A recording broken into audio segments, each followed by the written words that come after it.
നമസ്കാരം, news prime മലയാളത്തിലേക്ക് സ്വാഗതം. കേന്ദ്ര സർക്കാർ NRC നടപ്പിലാക്കാൻ വീണ്ടും ശ്രമിക്കുകയാണ്. അത് തെരഞ്ഞെടുപ്പ് കമ്മീഷന്റെ സഹായത്തോടു കൂടി ഓരോ സംസ്ഥാനങ്ങളിലും NRC വിപുലീകരിക്കാൻ ശ്രമിക്കുന്നു. അതുവഴി വളരെ നിഷേധാത്മകമായിട്ടുള്ള രീതിയിലാണ് കേന്ദ്ര സർക്കാരിൻ്റെ നിലപാട്.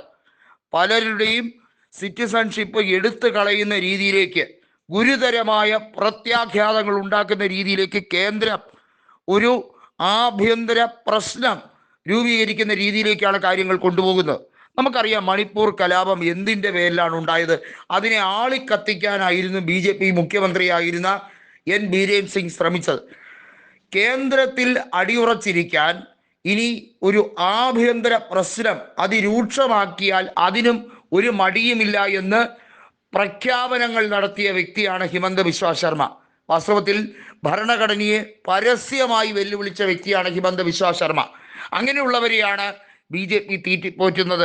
BJP എല്ലാ രീതിയിലും അവർക്ക് വേണ്ടിയാണ് നിലകൊള്ളുന്നത്. പരമ്പരാഗതമായി BJPക്ക് വേണ്ടി പ്രവർത്തിച്ച ജനസംഘം മുതലേ പ്രവർത്തിച്ചവരെയൊക്കെ BJP ഇപ്പോൾ ഒതുക്കുകയാണ്.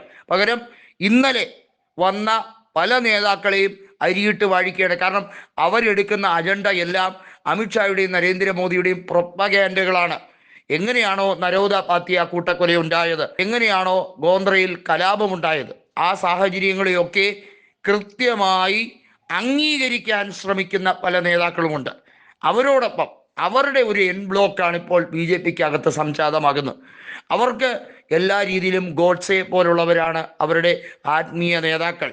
അങ്ങനെയുള്ള ശ്രമങ്ങൾ നടക്കുന്നു. അതിനെതിരെയാണ് ഇപ്പോൾ ഹർജിയുമായി പ്രതിപക്ഷ നേതാവ് വന്നിരിക്കുന്നത്. സുപ്രീം കോടതിയിലേക്ക് ഹർജി കൊടുത്തിരിക്കുന്നത്.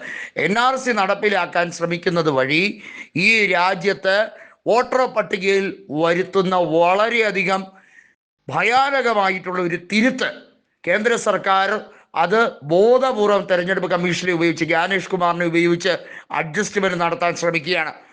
ഇതുവഴി പലരുടെയും പൗരത്വം നിഷേധിക്കപ്പെടുന്നു എന്നുള്ളത് മാത്രമല്ല, പലരെയും കുത്തിക്കയറ്റാൻ, അനധികൃതമായി പൗരത്വം നൽകാൻ വേണ്ടിയുള്ള ശ്രമങ്ങൾ നടക്കുകയാണ്. മുസ്ലിങ്ങളെ ടാർഗറ്റ് ചെയ്തുകൊണ്ടുള്ള ഈ ശ്രമങ്ങൾ ഏറ്റവും അധികം രൂക്ഷമാകുന്ന അസാമിലും പശ്ചിമ ബംഗാളിലുമാണ്. നമുക്കറിയാം, അസാമിൽ 40% വരുന്നവർ മുസ്ലിങ്ങളാണ്. ബംഗാളിലും ഏകദേശം 30% പേർ. അവരെ ഉപദ്രവിക്കുക, അവരുടെ പൗരത്വം റദ്ദാക്കാൻ എന്താണ് ഒരു എളുപ്പ വഴി? അതിനാണ് ശ്രമിച്ചുകൊണ്ടേയിരിക്കുന്നത്. കാരണം അവിടെയൊക്കെ BJPക്ക് തിരിച്ചടി കിട്ടുന്നു. ലോക്സഭാ തെരഞ്ഞെടുപ്പിൽ വലിയ തിരിച്ചടി കിട്ടുന്നു. BJPയുടെ ലോക്സഭയിലെ സീറ്റുകളുടെ എണ്ണം ക്രമാതീതമായി കുറയുന്നു.